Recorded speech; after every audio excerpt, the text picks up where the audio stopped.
What is good, Defenders Nation, and welcome to episode 345 of the most LAFC podcast on planet Earth. You know my voice. It's the scarf, or at least what's left of it. J.R. Liebert, coming to you live from what I'm calling today the great indoors of Lawndale, California. Because I'm going to throw it over to my partner in pod in the great outdoors, one Chris Lafferty. Good morning. Wow, my voice too is going, I guess.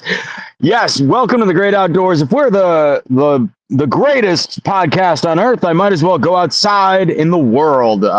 Here I am coming to you live. Last week we mentioned I had to be quiet on the podcast on a Sunday because my roommates were sleeping in. They work late. I said, you know what? Let's go out and take advantage of this beautiful park down the street from me. Over there's a soccer game getting picked up. There's kids. Apparently Little League Baseball starts as early as 8:30 in the morning. I didn't know. The things you learn when you're not a parent, but hey, good on them. I found a nice little secluded part of the park, so I wouldn't bother everybody. But I think the bigger news and the best part of my morning is I'm starting it off with some Cinnamon Toast Crunch. I heard the people. You were not happy with me. And I said, you know what? I got to open my minds and explore. And if Cinnamon Toast Crunch can support LAFC, I can support Cinnamon Toast Crunch. I love it. Look, I think we're going to have to get some of those Cinnamon Toast Crunch donuts that are at the stadium at some point to try those out as well. But yes, we are breaking the fast with some Cinnamon Toast Crunch. LAFC yet to break the fast of goals allowed this season in Major League Soccer. And in fact, still no goals allowed in the run of play. We are talking all about the victory over NYCFC last night at BMO. Of course, it's actually the club's first victory over NYCFC in 4 tries. So this episode 345 is called Achievement Unlocked, NYCFC Defeated, going back to at least my video gaming roots. Chris Lafferty, were you ever a big video gamer? The game that I played the most in my lifetime was WWF Attitude for Nintendo 64 when it came out in 1998. I like it. That's it. I like it. Yeah, for me, so I'll let the cat out of the bag on this one. My next birthday will be my Jackie Robinson birthday, which will be 42. Ah, 42. And I don't play video games nearly as much as I used to in my teens and my 20s, or even in my early 30s, I guess. I played a little bit of video games. I played 2 games kind of exclusively over the last decade or so, and that would be Tiger Woods Golf, or whatever iteration is now, the PGA 2K, whatever it is. I also love me the Assassin's Creed storylines. I think they're a lot of fun. Those are the only games that I really play now. I am terrible at FIFA. If anybody ever wants to feel better about themselves and get a couple wins under their belt, come at me. It's Scarf. You can certainly take me out in FIFA relatively easily. Although the last time I did play FIFA, I beat Philly. So there's that. But not as big of a gamer as I used to be. I know a lot of y'all out there are big gamers. Something that I was kind of surprised about too. We covered LAFC gaming quite a bit when the LAFC gaming first started up several years ago. This year, it looks like there's only like 16 or 18 gamers competing in MLS's version of gaming, and none of them are from LAFC. So that's something that we won't be talking about at all on this podcast, that's for sure. Look, let's get into a couple of things. First and foremost, we want to remind everybody that the Mo Facio Futsal Court fundraising effort is still underway. The court will be built in Cudahy, and so make sure you head on over to LAFC.com/Mo-Facio to donate. We want to make sure we get that court built, fundraised, and we can have a kickabout on that court at some point this year. We would absolutely love that. It'll be a futsal court built in Mo's honor. Of course, the anniversary of Mo's passing coming up this month on March 20th. So we want to make sure we remember Mo. And like you mentioned, Lafferty, last episode, there's a beautiful mural on the north end wall. So make sure you guys take a moment when you are at BMO Stadium to check out that mural. Let's get in to this day in LAFC history and some news and notes. Look, this is kind of a birthday run of this day in LAFC history. The match, of course, played on the first day of March in 2025. Born on the first day of March. How about in 1942? That would be Peter Guber. Peter Guber, chairman of the Golden State Warriors, co-owner of the Los Angeles Dodgers, and of course, the LAFC executive chairman and one of our owners.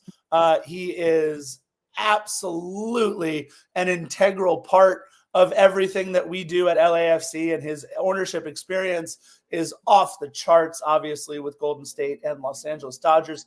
He has a championship pedigree as well, and we helped add to that in 2022. And let's not forget who else's birthday it was yesterday. Happy birthday to one Carlos Vela. That's right. Carlos Vela's birthday. Chris Lafferty, your favorite Carlos Vela moment? Without a doubt, that time against San Jose 2019, where he dribbled through like 5 defenders, beat them, en route to just rocketing one past the goalkeeper in one of the most amazing, still talked about goals to this day. Being able to be there live, this was before I had gotten my season tickets. It was my first year in LA, first year watching the club. And that was where I think I fully understood the magic of Carlos Vela. That goal is burned into my brain for the rest of my life. Yeah. Yeah, that's the Vela, the Max Bretos. They called it the Houdini goal because he appeared out of absolutely nowhere. I mean, look, Carlos Vela has supplied this city and supplied this club with so many incredible moments. It's a shame there's this kind of weird ambiguity as to what's going on here towards the end, or if it is actually the end of his career, at least with LAFC. But we want to wish Carlos a very, very happy birthday. By the way, March 1st was also the debut of Inside LAFC, LAFC's official podcast with Max Bretos and Vince LaRosa. We miss Vince quite a bit, and that Inside LAFC podcast still incredible. But if you're listening to this podcast today is March 2nd. And on March 2nd, 1974, the former MLS great with 114 goals to his name and the only assistant coach on the bench who has been with us since the very beginning, Ante Razov, was born 1974. That makes him a little bit older than I am, but either way, Ante Razov providing that through line from Bob Bradley's era to Steve Cherundolo's era. Absolutely an integral piece of everything we do at LAFC. And oh, by the way, if you're listening to this podcast tomorrow because you're on your way to work on Monday, March 3rd is Bob Bradley's birthday. Look at that. All kinds of birthdays. One last little bit of LAFC history that I want to talk about. It was today, March 2nd, back in 2018, that LAFC announced their inaugural roster, of 22 players. And I just want to go through that list of 22 so we can see how far we have come here in 2025. Genuine Cougar, I'll talk to you about what you just commented about in a second too. But here's our roster of 22 players. Of course, our goalkeeper was Tyler Miller, but he was not supposed to be the starter. It was supposed to be Luis Buba Lopez, who could not get healthy, and one of the most interesting men in Major League Soccer, Charlie Lyon, rounding out the goalkeeper roster in our first year. On the back line, Steven Beitashour and Jordan Harvey were the veterans. We've also got Tristan Blackman, Laurent Simon, Omar Gaber, Dejan Jakovic, Joao Moutinho, and Walker Zimmerman. All fantastic names on the back line. In the midfield, Edward Atuesta, Benny Failhaber, Mark Anthony Kay, Aaron Kovar, Callum Malice, and James Murphy, who we got to play against at Cal State Monterey Bay just a couple of years ago. At the forward spots, Carlos Vela, Diego Rossi, Marco Urena, Rodrigo Pacheco, and Latif Blessing. What an incredible first year we had. But some of those names, they take you all the way back to the Wayback Machine. I do miss Latif Blessing out of all of that. Let's get into news and notes. And something that Lafferty, you and I were talking about for quite some time is we kept seeing Adam Saldana on the 18, and obviously LAFC announced they signed him to a 2 contract. But now, Lafferty, Adam Saldana is officially black and gold for the big club. Yeah, they put the post up, I think, while most of us were arriving to the bank last night. I saw it when I was in my seat. So it was pretty exciting. Look, I like the guy. We saw it in that Club America match. The highlight, I guess, for him from that match was afterwards when some of the America players were looking to go after Nathan Ordaz. Saldana stood right up, went right in between them and said, no, you're not messing with my guy. So, hey, if that's the kind of teammate he is, I like him, and welcome aboard, my friend. Yeah, and look, it's kind of an under-the-radar move with LAFC as Saldana marks the second signing in 2025 of a player with extensive previous experience for Carson, as Saldana wore the Herbalife sash for 3 seasons, 2021 to 2023, appearing in 20 matches for them across all competitions. Obviously, not the stinging sight of watching a player hoist MLS Cup the year before you sign him, as one Mark Delgado did. But that being said, I believe Mark Delgado has firmly ingratiated himself into the black and gold community. If he hasn't for you by now, do yourself a favor. Take a deep breath, look in the mirror, and wonder if it's okay being you. Because you know what? Mark Delgado has been our best midfielder so far this season. I love Igor Jesus and everything that he has brought. But the game totally changed when Mark Delgado came in last night. Mark Delgado has a game winner for LAFC already this season. And look, his celebration was looking into the 32-52, pointing to the crest and letting everybody know, I am here for y'all. Yes, he played for Carson. Yes, he played for Chivas USA. But none of that matters anymore. He plays for us now. So, importantly, he plays 100% effort every game. Yeah. I mean, look, I can understand if people don't like some of his comments he made about LAFC or maybe the Galaxy being better than them after they won the championship. But you know what? That's because the guy's 100% committed to his team, no matter where he's at. And well, now he's with our team. So that's just what he's bringing. I mean, you can't blame him. It's what any of our guys would have said if we had won the championship right before trading him off to Carson. So, yeah, and there's no real legitimate reason to not like the guy anymore. He's a good guy, really nice guy, great teammate, hard worker, everything you want in a player. So what if he came from Carson before? We're good. Yeah, absolutely. Saldana, by the way, extensive experience with the U.S. youth national teams at the U15 and U17 levels. The contract for Adam Saldana runs through this year with options. I believe they are club options for 2026 and 2027. And finally, LAFC announced a short-term contract deal with Kenny Nielsen so that he would be available and in the 18 against NYCFC. And he was, but he still has yet to play. We want to remind everybody that a week from today, Sunday, March 9th, LAFC 2 kicks off their season at Titan Stadium, 7 o'clock against Vancouver Whitecaps 2. That's next Sunday, March 9th. LAFC 2 opening their season.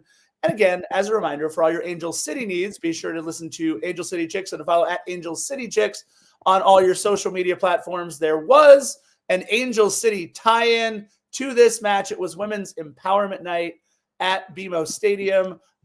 There was the Angel City announcer, the PA announcer, who announced some things for the match. And then Eric Smith announced some of them. I don't know how they decided to divvy up their activities or whatever it is that they did, but it was kind of weird having been to most of Angel City's matches over their first few seasons and hearing her voice for Angel City matches and now hearing her voice for an LAFC match. But I loved it. I loved what they did. That was fine.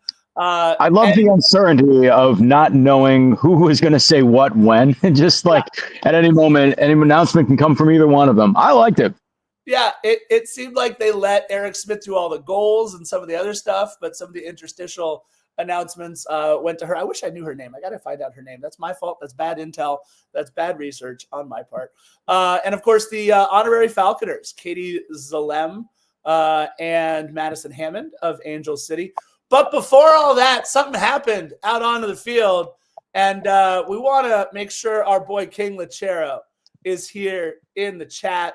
Lachero and his beautiful wife already have an absolutely wonderful daughter who somehow ate my Sonic the Hedgehog ice cream at the tailgate before the match yesterday.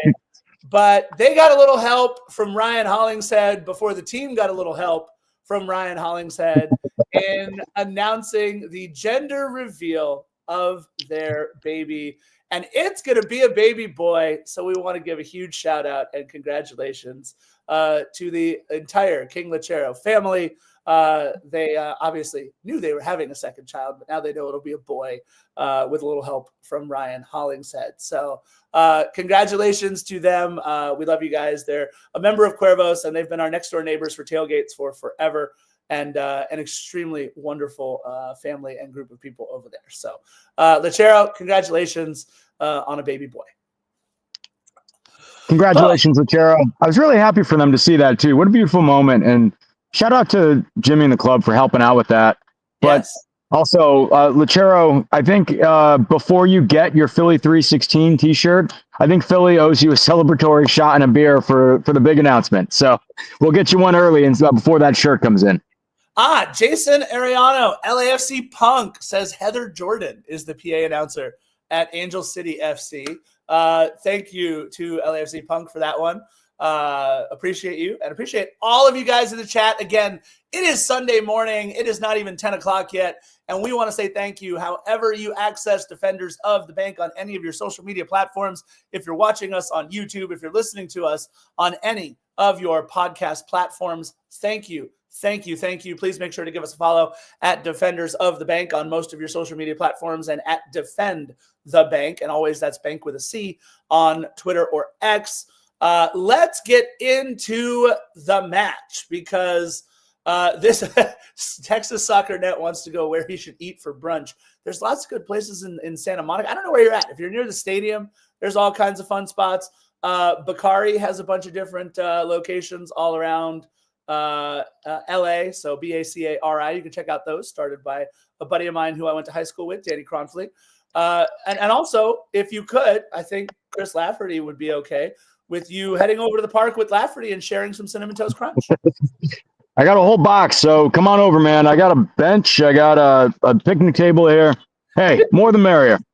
And for those of you we'll get you on YouTube, Lafferty's outside in a park right now. Just wanted to make sure we talked about that again. And it's a beautiful day. The sun is like beating in my face. I'm glad I threw the hat in, but no, this is exciting. I'm digging this. I wasn't sure what to expect because on the other side of the park, you got Little League baseball going on. You got kids soccer matches. You got some pickup soccer. There's a playground over near me. I found the one spot where like a few people are walking through, but pretty much it's just me. And well, I mean, look, if you see a guy in Los Angeles just talking to himself, fair rule of thumb to just stay away. So maybe I'm doing myself a favor here by being the weird guy out at a park. But nevertheless, here we go. Yeah, and I think fully clad in a jacket and a scarf and all kinds of things right now, people are kind of looking at you like you might be nuts. Yeah, I kind of overdressed, but earlier it was chilly. There you go. Ruben wants to know why he's on location. It's to not annoy his roommates. That's for sure. Yeah, I woke him up last week. I felt bad. It's okay. I also got to apologize in the chat. First of all, I saw Gerardo Rios. You're watching from work, so thank you. If your boss says anything, tell him to come to the park. I'll have a chat with him. And you can share some Cinnamon Toast Crunch. Yeah. LAFC taking on NYCFC for the 4th time in club history. The first 3 times winless, one of 2 clubs, Chicago Fire being the other, that LAFC has never beaten in our club's history. Of course, that can no longer be said for NYCFC. We have played them 3 times in our club history, but not since 2021. Of course, 2 draws and a home loss to them the last time we played, 2021. So looking to get that first win. And it's been, one of those things for us is it's been hard to get off first, against NYCFC. They tend to score early, and then we're constantly playing from behind. But in this one, I guess we played ahead when it was most important. Look, NYCFC has been a tough club for us, but again, a club that we don't see very often, a club that I'm sure Major League Soccer would love to establish a rivalry between. You have the 2 largest markets in Major League Soccer, in that of NYCFC and New York and Los Angeles. But it's hard to market a team that's kind of been in flux for quite some time in terms of their stadium, obviously playing at Yankee Stadium, but unveiling that postage stamp of a championship banner. If you haven't seen the footage of that, make sure you go ahead and Google NYCFC's championship banner at Yankee Stadium. It's quite sad. And so with everything going on with NYCFC, they appear to be on the right side of things now, as they are going to be building a soccer-specific stadium that should be open in the next couple of years. So good on them. They've got a brand new head coach, Pascal Jansen, who comes over from Hungary and the Netherlands. He's got some decent pedigree coaching in some Champions League qualifiers, some Europa League matches. AZ Alkmaar in the Netherlands being his probably most prominent stop before coming here. And he does like to run a 4-3-3, and we're going to get right into it. Goalkeeper Matt Freeze on the back line. Defenders Kevin O'Toole, Strahinja Tanasiewicz, Tavon Gray, at least for the first 8 minutes of the match, and a player who we'll hear from a little bit later in the match, defender Burke Risa, who it's going to be a longer flight for Burke than anybody else getting back from Los Angeles to New York. In the midfield, Justin Hack, Keaton Parks, and a little guy, Maxi Morales, who I'm not kidding is as tall as the corner flag, as we found out when he stood next to the corner flag to take a corner kick. That was a first for me in Major League Soccer. And at the forward spots, Munsef Bakrar, Hannes Wolf, and their big target, who had just recently signed a contract extension this week after scoring 16 goals for NYCFC last season, would be forward Alonso Martinez. In the 18, the players that we would see were Micha Ilenic, Augustin Ojeda, Andreas Perea, Julian Fernandez, and Thiago Martin. And just of note, their backup goalkeeper is one that we know rather well. That would be goalkeeper Tomas Romero, formerly of LAFC. And as I've said before, their backup goalkeeper is Greg Ranjit Singh, who was one of our former keepers several seasons ago. Lafferty, did we lose you, or are you just staying incredibly still right now? Uh-oh. We may. No, I'm back. Oh, there I'm we back. go. You know what it was? I only have my phone here in the park. I'm on location. Technical experimentation going on here. I had to scroll through to look at the lineup for LAFC so that I could say them, but I guess it froze me. So I don't know. I may need you to take the lineup for LAFC too. Sounds good. All right. I'm just here enjoying the weather. You're doing a wonderful job. Ruben Rios just said your internet is better outside than when you're in the house, and the lighting is fantastic. So I think he just saved me an internet bill. I'm just going to come out here for the rest of my life. There you go. You're doing no more paying for internet. Thank you, Ruben. LAFC playing in a 3-4-3, and when asked about it in the press conference, Steve Cherundolo very clearly said, look, we got to get guys rotated in. Sometimes that means a formation change in addition to playing a lot of new and different players, which he certainly did. And look, it's one of those things where if we're going to play Tuesday and then Saturday and then Tuesday and then Saturday and then Tuesday and Saturday, It would be one thing if this were maybe August or September or October and we've got our legs under us and we're fully ready to roll to play a full 90 every single time. But it's early in the season. We've just come off preseason, and a lot of these guys still not yet 100% ready to roll and match fit. So that's why LAFC coming out in the 3-4-3. But the one thing we don't need to worry about is between the pipes would be one, Hugo Lloris. Hugo, I said he would have 4 saves, I think, with like one challenging one. The one challenging one just never came. So he got 3 saves on the night en route to his 3rd clean sheet in a row. On the back line of the 3-4-3, we'll just go with Sergi Palencia, Marlon, Eddie Segura, and making their first starts for LAFC, and Nkosi Tafari and Yayaboa. Yayaboa and Nkosi Tafari, players who I have wanted to see much more of. Obviously, with the players that we have, we're very, very deep in certain spots. And unfortunately for Tafari and Yaboa, it's at the spots that they play. I thought they both comported themselves very, very well on the pitch for the extended minutes that they got. So that was pretty cool. In the midfield, our 2 main midfielders were Igor Jesus and Timmy Tillman. Nathan Ordaz, Jeremy Abobasi, and Denis Bawanga on the front line, which means, obviously, players like Mark Delgado, Olivier Giroud, and Ryan Hollingshead were all on the bench to start, as well as David Martinez, Adam Saldana, Kenny Nielsen, who comes over on the short-termer, Adrian Wabowo, Thomas Hassal, our backup goalkeeper, and Apple TV. Do us all a favor. Please start spelling Artem Smolyakov's name correctly. He spells it with an I and not with a Y. And now you have had several broadcasts and a couple of posts from LAFC on Twitter, not that Apple ever looks at things like that, spelling Artem Smolyakov's name correctly. So let's make sure we get that right. And oh, by the way, like we have talked about before, after Adam Saldana signs the contract, it's Adam Saldana's first match for LAFC as a member of LAFC and not an LAFC2 short-termer. Lafferty, stop us if we said this before, but the first half was kind of miserable yet again if you're a fan of the black and gold. Stop. Okay. You asked me to. Yeah, no, it's been a rough first half for these last couple matches, Lafferty. I don't know what your takeaway is on that first half, but a very, very slow start yet again for LAFC. I have 2 takeaways from it. Yesterday, I thought was interesting, and the fact that it was the first time that we did this, at least with this group, but we really stacked the defense, putting 5 in the back. I think that allowed us to really set up some good offensive chances for our guys. We kind of squandered those chances, but having those many guys back there pretty much stifled NYCFC's attack. They were able to bring it down in their zone and get in the 18 a couple times, but we just had too many guys back there ready to pounce on them and take control. And I think that whether it was pretty or not, or whether it was exciting or not, it was effective.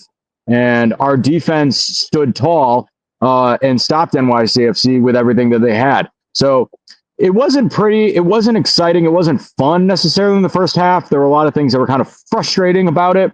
But overall, I think the theme for me was that our defense stood tall. So I was okay with it. It wasn't the most exciting, most glamorous first half, but we still had a 0 on the board as far as goals allowed. So those are things that I mean, I'll just accept for now. And then my other takeaway was just, I mean, we got to be so just so grateful for the brilliance of Hugo Lloris. We saw a couple of times coming outside of the 18 to make some saves and make some plays in the first half, and he had to do it again in the second half as well. But that was just, for me, that was a big highlight and just another thing to be grateful for. I have another thing about that we should be grateful for in the second half, but I'll save that for later. Sounds good. Yeah, Hugo has definitely been more aggressive coming out first couple games of the season than he was at the start of last season. A couple things I want to mention. Of course, in the 8th minute, Tavon Gray went down injured and had to come off for NYCFC. Micha Ilenic, who scored a goal in NYCFC's last match, coming on for Gray. So maybe that makes them a little bit more offensively minded moving forward. And just a minute later, I think it was Alonso Martinez from distance kind of kept Hugo on his toes, kind of had to dive to his right a little bit, but nothing on target. I thought after Alonso Martinez was able to collect, turn, and fire with all of that space, LAFC did not leave enough space at all, kind of going back to your point with 5 men in the back. LAFC left very little space once a player collected a ball in the first half for NYCFC to really do anything with. I thought we saw kind of what NYCFC's bread and butter is going to have to be in the first half, which were a lot of challenging crosses in and around the box. We saw it again in the second half as well. A couple of yellows on NYCFC. And other than that, that's all to talk about in the first half. LAFC at times looked a little lost on offense. The first touch, especially won by Nathan Ordaz, and then trying to get the ball out into some space just didn't lead too much for LAFC.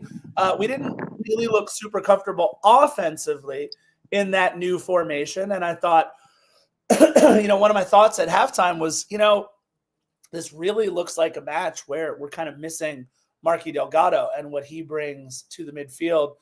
We would obviously see Marky a little bit later, but after a first half of really not that much going on, I love that in the second half, it was Nathan Ordaz, who kind of got things going. I know he's a certain favorite of yours, Chris Lafferty, and in the 48th minute, it was Ordaz who got us our first shot on target of the match. From distance, had a good pace, didn't really challenge Matt Freese at all. I didn't think either keeper were really challenged all that much by shots that they really had to go out and do some work for. But Nathan Ordaz getting us on the board with a shot on target in the 48th minute. Here's my favorite part about that shot on target was that it came after a pass to him on the sideline where the ball was kind of just gingerly rolled to him, and he put his foot up to stop it, and it just rolled right past him and out of bounds. I don't know if he just had a mental lapse or if he was looking at somewhere else, or he was trying to, like in other terms, catch the ball before he caught it, throw the ball before he caught it, and he just lost it. It rolled out of bounds, and you're looking around like, dude, there's no one around you. What was going on there? So maybe it was just a mental lapse, or he was looking ahead to the rest of the play and wasn't keeping his focus. But for a young guy like Nathan Ordaz, who's 21 and is really trying to incorporate himself into this game with veterans like Denny Bawanga, Olivier Giroud, Jeremy Abobasi. He said it in the press conference. He wants to be that dude. And he's looking like a solid guy out there, not just a young kid who's coming up. He looks like he belongs. And what I liked about that play was that even though he had that goof, he came back right afterwards and responded with our first shot on goal. He wasn't going to let it get to him. He wasn't going to feel sorry about himself. He wasn't going to put his head down. He put his head back up, kept playing the same football that he knows how to, and he was making something happen for us as a result. Yeah, no, Nate's been a much needed shot of energy for us out there. And I think something that we weren't really counting on going into the season. So it's kind of been an extra resource that we've been able to pull on. Nathan Ordaz did receive a yellow in the 57th minute as he took out Maxi Morales just above the 18. And the first thing I thought of when that happened was, oh, dear God, Georgi Mihailovic and that top bin screamer that he scored against us for Colorado. In Ordaz's defense, he probably didn't see Maxi Morales. He's a little guy. So maybe he didn't know that he was on the pitch. But a dangerous spot for Nate to commit that foul. That's where we kind of have to see the maturity of Nathan Ordaz just a little bit more. But again, another fantastic showing from Nate. He would get about an hour of work because at the hour mark, both sides decided to start playing the chess.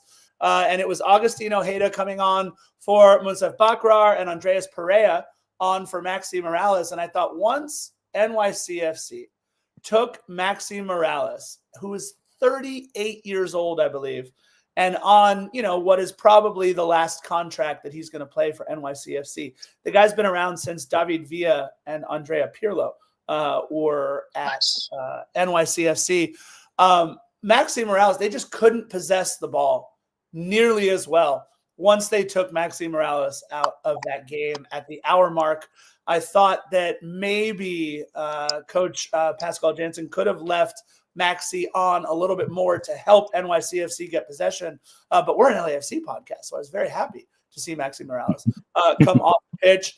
Marky Delgado on for Igor Jesus, Ryan Hollingshead on for Marlon, and David Martinez on for Nathan Ordaz. And with that, at the 61-minute mark, LAFC also kind of reverted back into their 4-3-3, something that we had become accustomed to over our first 7+ seasons now. It's that 4-3-3 that LAFC likes to run, although variations on a theme.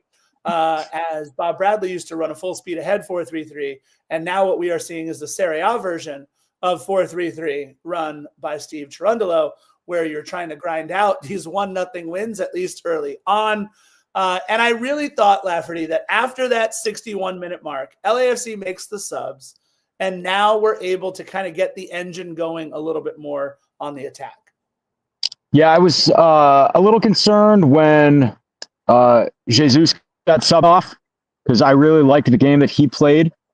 And I thought there was a moment early in the first half, which I forgot to mention before, that stood out to me, was he had a play where he got swarmed in the midfield by maybe 4 or 5 NYCFC players, and he just broke through all of them. And I was like, this guy's a dog. He'll take on all 11 NYCFC players if he has to, and he's going to make it work. I think what I love about him is he's a solid guy. He's built like a brick house. So I love watching a guy with his stature and his strength in the midfield play so well there. I love having that just that physically strong, almost defender in the midfield who's also got a lot of speed in there. So when he was coming off, I was a little worried. I was like, I don't know. He's been one of our most solid players for the match, but with guys like Delgado coming on, you know that you're still in good hands. So I enjoy seeing Jesus play as much as he is. He's doing a fantastic job, and I would have liked to see him out there more, but I felt comfortable with the guys that we brought in instead. Yeah, for sure. I mean, look, we've also got to rest him for Tuesday's match against Columbus, because we're expecting to get quite a bit from him. And look, he's still 19, right? He's wearing the 6th shirt, and there will be times where, like we saw against Club America, where he tries to do a little bit too much with the ball and has to give it up a little bit sooner. But you're right.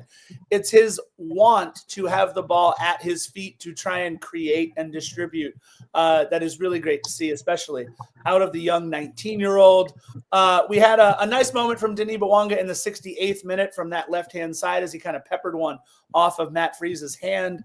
Up and out of bounds. It went out just on the opposite side of the corner flag, or Maxi Morales. I don't know if they were standing next to each other, but just on the opposite side for a throw-in. Micha Ilenic got a long shot off in the 72nd minute to kind of, I don't know, give Ugo something to do. But it was kind of the last push with all their chips into the middle in the 75th minute as Julian Fernandez and Thiago Martin come on for Wolf and Tanasiewicz. So they're looking to get a little bit more offensive in bringing on Julian Fernandez and Thiago Martin, the veteran defender, as they bring him in. But for one of the first times in quite a while, Chris Lafferty, I thought, especially because Jeremy Abobasi did not have his best effort, I think, in this one.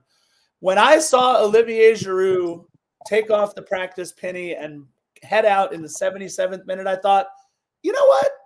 This could be a moment where Olivier makes his mark on a match like this, and he absolutely did. Sergi Palencia coming off for Artem Smolyakov, the LAFC debut for Artem, which is pretty cool now to see Artem on the pitch for us. But Chris Lafferty, Olivier Giroud coming on in the 77th minute, kind of remembering those thoughts of Chelsea Olivier Giroud, or at times AC Milan as a super sub. I absolutely love this role for Olivier. Your thoughts? I was happy to see him come in when he did. And during the match, there were these 2 guys next to me, Christian and David, a couple brothers. They came over and said, "Hey, are you Chris Lafferty?" I said, "Yeah." They're like, "Oh, I saw you on Defenders." I was like, "Cool. All right." So I ended up sitting down with them, because I was by myself up in 209 and they had a seat open. So I was sitting to them and one of them asked me, they said, do you think we'll see our return on Olivier Giroud? And I said, well, aside from jersey sales, I think that we will, and it's only a mental thing. And that if he can overcome it, I think Olivier Giroud just needs to remember who the heck he is. Right. I think it's been a rough start for him out of the gate, but I think he's just got to remember who he is and get his confidence back. And then we're going to start seeing those returns on Olivier Giroud that we expected. And I think last night we started to see that a little bit more. There were a lot of plays where he was making some good runs and staying onside, which I knew you would be happy about. I was actually counting the guys in front of him to make sure, because I was thinking about you and I heard your voice in my head talking about that. Right. But also, I thought he had a couple of good opportunities for shots where I know last game there was one where we thought maybe like that should have been an easy one for him. The old Olivier would have put it in. I think he faced a tougher attack or tougher defense this time. And he had some good chances, but they got rightfully stopped just because there was a lot of defense on him. I think there was another play where Belonga crossed it over to him and he tried to do this like spinning, turning around while falling backwards and shooting it at the same time shot. And the goalkeeper he bum rushed him and was right on him as he was trying to take a shot and had no opportunity. But I loved the effort that we saw from him. So, I'll say this, if you want to be an early I told you so guy, why don't you join me, everyone, on the Giroud's going to make it happen bus, because it's going to turn around for him. I've got a lot of faith in him, and I saw a lot of improvement last night from the last few games, and I think that Giroud is going to get things going early on, and I invite all of you, not just out to the park with me, but on the Parkway, on the Giroud bus. Yeah, look, if you look back over his career, especially, again, like I said, with Chelsea, especially, I went back and looked in the 18-19 Premier League season, in 36 matches, he was available. He played in 27 of them, and he subbed on for 20 of them. So you're looking at only 7 starts for Olivier Giroud. Even in the Prem the year before, he subbed on quite a bit for Arsenal, that's right. Subbed on quite a bit for Arsenal. And we saw that, almost 30 times over the course of his time with AC Milan. And so I think that it's something that Olivier, looking at how the match is being played, coming in the 77th minute, being as skilled but also as cerebrally experienced as he is on a soccer pitch, I think it allows him to kind of look and see like, okay, what's the best way I can impact this match? And now look, just a couple of minutes after he comes in, he has a chance right at the doorstep of the goal, right? Matt Freese in the 80th minute, which we call the Philly minute around here. In the 80th minute, Matt Freese gives it up to Denis Bouanga, trying to clear it. Denis gets a touch to it, passes it right at about to the top of the 6 to Olivier Giroud. And Giroud, he looked awkward. He did not, get a good touch on it at all. Hit it right back at Matt Freese from right in front of him. Kind of then fell awkwardly a little bit. It wasn't a good look for Giroud there in the 80th minute. But that was the play that I was. Yeah, that was the play that I was referencing earlier. That was a little awkward, and it was great. I had a good vantage point to it from where I was sitting. But I think with him, he had to do a lot of things. He had to bring the ball down, get the touch, turn around, and then take a shot. The problem was he had to get it, spin around, and try to get the shot off as he was falling backwards because he had a guy rushing right up on him. He had nowhere to go with it because there was a body right in front of him. So it looked awkward. It looked weird. But I think in that in that moment with that split second, he had to do a few things, and it was just not going to happen for anybody, no matter who it is. Well, look, we're paying him a lot of money to be our designated player. He came in with quite a lot of expectation. And I'll say this, That moment, was another disappointing moment for Olivier with the ball in and around the box. But let's talk about the 86th minute, because I want to say this to all of you listening and watching our podcast out there. We don't score in the 86th minute if not for Olivier Giroud. Now, it's not something that is going to appear on the stat sheet, but please, if you don't mind, hear me out. Right after a soft save by Hugo Lloris, LAFC works itself right back into transition in the 86th minute. Olivier makes the touch pass over to Denis Bouanga on the left-hand side. Denis, kind of probing in a little bit of space there, fires a dangerous cross. And what Olivier did after he makes that relatively progressive pass up the left-hand side is he turned and he made a run into the box. Now, look, Olivier Giroud, not nearly as fast as he once was, and I don't think anyone would have ever said he had blazing speed before. But the cross by Denis Bouanga narrowly misses the outstretched foot of Olivier Giroud, but because Giroud makes the run and drags the defender with him into the box, the next man up is David Martinez, who kind of goes crashing into the 18, does get a touch on it because the defender wasn't there in front of him because that defender was marking Olivier Giroud. Well, that touch by David Martinez becomes an absolute nightmare for Berk Risa as Risa tries to clear it, but it kind of bounces up high on him. And from there, like Ryan Hollingshead said in the press conference, he's very opportunistic in the right moments. And he was certainly opportunistic in the moment that we needed him to be in this one. In the 86th minute, streaking down the right-hand side, Ryan Hollingshead going 5-hole on Matt Freese, putting it right between the legs. And you just saw the frustration on Matt Freese's face as he knew he probably could have got to that one. He was in excellent position, but all for nothing as Ryan Hollingshead puts LAFC on top 1-0, 86th minute. And not only that, but it's a momentous goal for Ryan Hollingshead in his career, as he was asked about in the press conference by our buddy Josh. With that goal, Ryan Hollingshead and Graham Zusi are now tied on 30 goals in the MLS regular season, which is the most by a defender in MLS history. Ryan is already the highest scoring defender in MLS history across all competitions, now 1 goal away from 40 in his MLS career. And we don't score if not for Olivier Giroud. I love seeing this for Hollingshead, who's been just one of the most steady, positive, inspiring players that we've had on the pitch. And Genuine Cougar used that word opportunistic to talk about him in the chat. Ryan Hollingshead used it about him. And it seems like that's the perfect way to describe him. We saw it earlier in the season too already, where he had a chance that just went wide as he was standing in front of the net.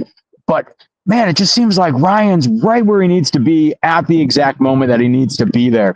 And you love seeing it from a player. We watched him throughout the match, just kind of hang back on the sidelines too a little bit, let all the defense forget about him for a little while until they were distracted. And then the ball would go to him and he'd start making things happen for us. Ryan was a big catalyst for us yesterday. And I think that there's a lot to be said, not only about his ability as a defender to score goals, but his ability to fool the defenses into not keeping track of him anymore so that he can set the rest of the guys up to make things happen as well. It's just brilliance from Ryan Hollingshead. You love to see it for a guy like him. And if you want to ask me about returns, like we were talking about with Giroud, the return that we got for Ryan Hollingshead is just astronomical. So that was one of my favorite moments of the night. Definitely not only because we scored, because it was for a guy like Ryan Hollingshead putting it in the back of the net. Yeah, and look, absolutely. In just 29 minutes plus of action, Ryan Hollingshead able to get 27 touches on the ball. 2 of those passes being into the final third. He's just one of those players that really does quite a bit for us. And lest you forget, if you look at him in the press conference wearing his what looked like a UCLA Letterman's jacket, that he was wearing. He was a striker at UCLA, not a defender. He was a striker at UCLA. So he knows exactly what to do with the ball at his feet. And I forget who asked it in the chat, but somebody asked, why was Ryan, I think it was Genuine Cougar, why was Ryan Hollingshead speaking like he was a coach or an assistant coach in that press conference last night?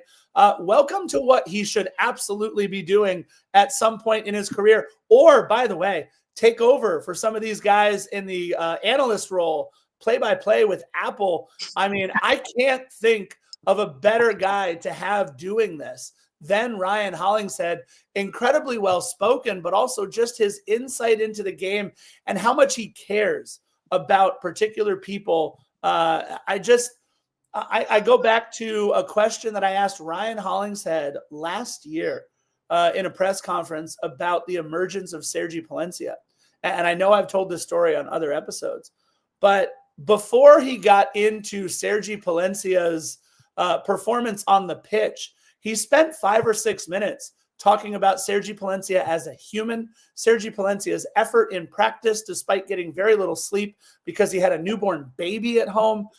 Just everything other than, oh, by the way, Sergi's also been the best defender on our team this season, coming from another defender saying that. And then he also said that about Sergi Palencia. So I just love Ryan Hollingshead in a press conference. When Ryan scored, one of the first things I thought of is, this is great. We are going to get Ryan in the press conference now. And he is an excellent talker. He gives great answers. And more importantly, he gives to LAFC with the goal. It's all we needed. And really, I just never felt, not one time did I ever feel over the course of the 90 minutes plus, that NYCFC was ever threatening. I said this on One More Sleep. I just didn't think they had enough weapons to come at LAFC the way that we're playing defense right now, with Santi Rodriguez being sold right before the month of March. It really cut the legs out from NYCFC. And I just think they just didn't have enough. I thought we did absolutely everything we needed to do. And look, 1-0 wins aren't pretty, but it's 3 points in the standings, and it's defending your home turf. I think a lot of people in the chat were talking about this before, saying that it was like a frustrating win, but glad it was a win. To your point, yeah, NYCFC didn't seem like they were ever like threatening us or had us on our back heels. But when we're not putting balls in the back of the net and we're not scoring goals for ourselves, the anxiety gets amped up a little bit, because you're always worried about, well, even if we've got them outmatched or they're not looking like a threat to us, are one of our miscues going to lead to something where they start scoring on us? And then will we have the ability to respond, because we have had such a low scoring offense all season? Fortunately, our defense has stepped up. I think the part where I was kind of biting my nails the most was in stoppage time after the second half, because you just wonder, like, oh boy, is this going to happen? We were lucky to get that first and only goal. Are we going to give it up? They had a couple of runs in them in stoppage time. And while I think what we need to address, well, not we, but what the team needs to address is, while we're doing great defensively and we're not giving up a lot, the theme of the year so far has been, we're also not taking a lot from the other teams as well. I have to wonder, how will a 1-0 score hold up against a 1-0 offense, hold up against a team like Columbus on Tuesday that we have coming up? That's going to be a big test that we haven't faced yet. So while I'm excited about this win, and I think we saw a lot of great things, especially from the defense, and a lot of good looks from our offense, we have to come up with more than one goal in a lot of these games, especially the ones that we have coming up. I get we're early. I get we're still getting our feet underneath us. But before I can have full confidence in what this team is capable of, I really want to start seeing more from the offense instead of just some good chances and almosts. We got to start putting them in the back. But Alberto here in the chat brought up Smolyakov's name, and I want to just throw some flowers to him. Once he subbed on, that guy just was like, he was a wall out there. No matter what happened, he was taking on everything that NYCFC was throwing at him and just completely shoving it back in their faces. So I think as we talk about the offense needing to step it up, but I love all of our replacements that we have coming in, especially players like in the mid and defense, like Artem Smolyakov coming in. I think that we're starting to become an unrivaled defense, no matter if our offense is putting up or not. Yeah, look, anytime we get a new defender of the bank, we're all about it here on this podcast, especially with Artem Smolyakov. And thank you to Alberto Lopez for pointing out that you're absolutely right. It was Artem Smolyakov's entry pass into Giroud that actually started that whole run, where Giroud got the ball on the outside to Denis, and then everything else happened after that. I love this kid. I'm really excited to see him play. I don't know how many minutes he'll get. It's going to be kind of hard, right, with Ryan Hollingshead and Sergi Palencia and Yaya Boa. But there are going to be opportunities because we are playing again on Tuesday, like you mentioned, against Columbus Crew.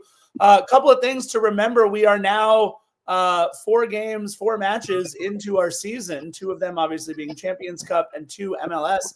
LAFC has still not given up a goal in the run of play so far this year. The goals scored by Colorado were off of set pieces, off of the PK, and off of an incredible free kick goal by Georgi Mihailovic. We also have 3 straight 1-0 wins. I mean, Hugo Lloris has been fantastic in goal without having to be fantastic in goal. The defense in front of him has been great. I thought Nkosi Tafari and Yaya Boa looked great in their extended roles, especially Tafari patrolling the middle and controlling the corner kicks, those aerials. I mean, the dude is 6'4" and can absolutely jump out of the gym. I thought that was incredible. But I got to point out 2 players, if you don't mind. The first would be Olivier Giroud. In 13 minutes, he did only touch the ball 5 times, obviously missing that one chance right in front of goal. But again, I still think his pass out to Denis and his run helped score the goal. But 5 touches in 13 minutes probably isn't going to do it for your number 9. And oh, by the way, for the second straight match, Eddie Segura led the team with 88 touches. Last match, he led the team in touches.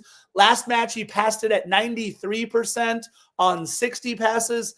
This match, he passes it at 91% on 75 passes, including 11 progressive passes into the final third, which, look, for everybody who was kind of worried about Eddie over these last year or so about coming back and being the same player, maybe being as quick as he once was or whatever, he might not be as quick laterally as he once was. But what we are seeing from Eddie Segura in this sort of kind of hybrid center back, maybe dropping deep midfielder kind of role, is his ability to take on touches, and now over the last 2 matches to pass the ball well over 90% on 135 passes in 2 matches. That is a wrinkle that Eddie Segura has added to his game that I think is allowing us to be far more flexible with guys like Nkosi Tafari and Marlon, and being able to kind of weather the storm while we wait for Chris Lafferty's favorite player, Maxime Chanot, to get back and be healthy. We can work in eventually, hopefully, players like Lorenzo Della Valle. But Eddie Segura is providing us some options at this center back position that I don't think we thought we had at the start of the season. A lot of people didn't see this from Eddie. They kind of written him off. And I thought last night, what I kept thinking was the haters aren't going to want to hear this, but Eddie's playing a great game. Eddie saved us a lot last night. Eddie stood up tall. Eddie anticipated a lot of what NYCFC was going to bring. And he positioned himself and shifted formations of their defense to make sure NYCFC was absolutely stifled. There was one moment late in the game where he and Lloris were kind of going back and forth, disagreeing about something. Maybe he was a little out of position, and Lloris had to make a save that he wasn't necessarily expecting to, but he did. and he and Eddie were going back and forth for a little bit on that disagreement. But aside from that one play, I looked around at Eddie. Look, Eddie stepped up in the absence of Aaron Long, which is something that we have to remember. Aaron Long wasn't playing last night. Maxime Chanot wasn't playing last night. Those are from last year, our two defensive stalwarts. So I think stacking the defense with 5 in the back and then moving to 4 was a solid move from Steve Cherundolo. But then also Eddie stepped up his level of play. And I think that we talked about it last year. He was still getting used to playing again after his injuries to his knee. And I think now what we're seeing is more confidence in himself physically, and he's being a little less gun shy with his tools. So I'm happy with what I've seen from Eddie. And I think last night was one where if you've been on the Segura out train, I think you got to at least eat it with last night's performance and say that, tip your cap and say he had a great game. No, absolutely. Eddie's had 2 good games in a row, and I think that's really important for LAFC fans to recognize that. It might not be on a ton of things that appear on the stat sheet, but if you delve a little bit deeper, you look at not just touches, but the quality of touches. You look at the play that he absorbs on that back line, the way that he's able to kind of temper the offense for the other team a little bit more for us than he has in years past. I think it's been absolutely huge. So again, props to Eddie. Our next match, obviously, just a couple of days away now. Tuesday, March 4th, Columbus Crew heads to BMO Stadium, 7:30 p.m. Diego Rossi and friends ready to go. It's going to be an incredible match. Look, the rivalry that has developed over the last couple of seasons now between Columbus Crew and LAFC is because these have been 2 clubs that have both played at an extremely high level. I think we all know how our podcast especially feels about Wilfred Nancy as a coach. He is probably top 2 or 3 coaches in all of Major League Soccer. Absolutely incredible. And Columbus is one of those teams that just finds a way to keep doing it right. They bring in players like Lucas Celerayán, and then they lose him, and they don't miss a beat losing Cucho. And they're still playing well without him. Obviously losing Christian Ramirez. All of those things. But I'm looking forward to the matchup. Columbus Crew has looked very good. We'll talk about that on One More Sleep tomorrow. And by the way, just really quickly, LAFC in the table, currently second in the West after 2 matches behind San Jose. They're only behind San Jose on goals scored, but they're behind San Jose on goals scored, people. That new front line of Chicho Arango and Martinez. Oh, my goodness. San Jose has been fun to watch. And last thing I want to say, hey, San Diego FC fans, how you doing there, guys? Stop using the chant. Stop using the goalkeeper chant. Every time you kick a ball in San Diego, stop yelling that word. Please, please stop yelling that word. That's all I have to say about that. Chris Lafferty, we're an hour and 3 minutes into what was a really fun episode 345. I'll leave you with the last word before we say our goodbyes. Well, thanks everyone for joining me in the park here. This was an experiment. I want to thank my de facto audio engineer from earlier, Genuine Cougar, who alerted me that my volume is a little too high. And I think that's because I was screaming with excitement into my Bluetooth headphones. So sorry about that. Thanks for letting me know. Also, thanks for everyone in the chat. This was really fun reading along, watching everything. Just always great to see everybody's insight. I try to get everybody on and give you guys shout outs as much as I can. Look, fun game last night. Looking really forward to a test against Columbus. I want to see what we're made of. And, you know, I was just talking about the haters of Dolo and the haters of Segura and the haters of Giroud.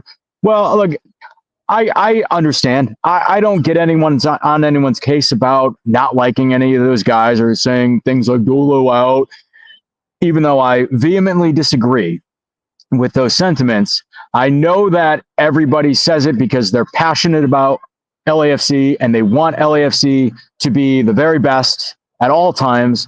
They want them to win, and that's why people get excited. And even if I don't disagree with throwing the baby out with the bathwater, I get where everyone's coming from. And I just want to say, please keep an open mind as the season goes on. We're early. A lot of things can change. And if you don't believe that, I mean, look at me 2 games ago. I was saying that I don't like Cinnamon Toast Crunch. And here I am on a Sunday morning with a fresh box of Cinnamon Toast Crunch. I was eating some before. Sorry if it gets picked up on the mic. But it's delicious. I'm glad they sponsored us. I also want to thank MLS sponsor Body Armor for helping me get through today with some electrolytes. I'm going to feed some to the squirrels, too. There you go. The squirrels are big black and gold fans. No, look, Scarf, thanks for having me on. Thanks for everybody at the tailgate at Christmas Tree Lane and who came up and said hi and, hey, I'm seeing you on the pod. Look, I really appreciate the support. Like I said, I'm new to this with you guys. So I'm trying to get better every episode. And just a big shout out to Philly. He's working his butt off. He's calling games for you name the team. He's doing it. So I'm just trying to help take a little load off his shoulders and take a little bit off his plate. We all look forward to having him back. Hopefully we can get him back soon, and everything will be back to order will be restored in the Defenders universe. But again, wonderful win last night. Great to be back at the bank with everybody. Thank you all in the chat. Scarf, thank you for having me on. It is always a pleasure. And no matter what anyone's opinions are, it is always a pleasure to cheer on the black and gold with everybody. Yeah, and look, for all of you looking for something to do tonight at 4 o'clock, LAFC, Empire Strikers taking on the Texas Outlaws, I believe. Texas Outlaws. It's going to be a lot of fun. If you have a chance to watch some indoor soccer, you'll definitely recognize the voices of the play-by-play team. I will be in the analyst role. Philly will be doing play-by-play on the CBS Sports Golazo Network. So make sure you guys check that out. I'll be headed out to Toyota Arena out in Ontario, California in just a little bit. So you can still get your taste of Defenders with Philly and the Scarf on the call for Empire Strikers on the CBS Sports Golazo Network, 4 o'clock. Make sure you check that out. This has been episode 345. Achievement unlocked. NYCFC defeated. And you know how we like to end each and every one of these podcasts. Bye-bye. Bye-bye.